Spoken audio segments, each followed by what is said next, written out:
davantage d'investissement dans les milieux étudiants, notamment dans le Crous.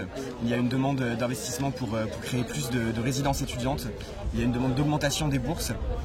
Puisque les bourses actuelles sont largement insuffisantes. L'échelon maximal du Crous, donc l'échelon 7, c'est 450 € si je me souviens bien, ce qui est largement en dessous du niveau de pauvreté, qui est le seuil de pauvreté est à 800 €, il faut le rappeler.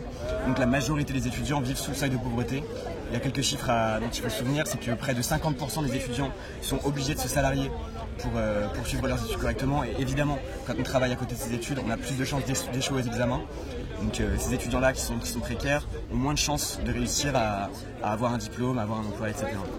Les gens qui vont se nourrir au Resto du Cœur, il y a une forme de honte en fait. Les gens le disent difficilement. En revanche, ce qu'on sait, c'est qu'il y a beaucoup d'étudiants qui le font effectivement. Quand on fait des sondages, des enquêtes, les gens le disent, un certain pourcentage. Et il y a aussi des photos également, je sais qu'il y en a eu, je crois que c'était à Lyon, des photos d'une file d'étudiants qui attendaient devant les Restos du Cœur pour chercher à manger.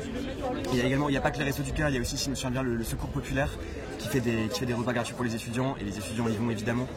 De la même manière, on a fait nous récemment des actions de restos universitaires gratuits sur tous les campus à Lille. Ça a eu beaucoup de succès. Au total, je crois que plus de 1500 repas ont été distribués en tout, et les étudiants ont beaucoup apprécié parce que même le restaurant universitaire est cher pour eux.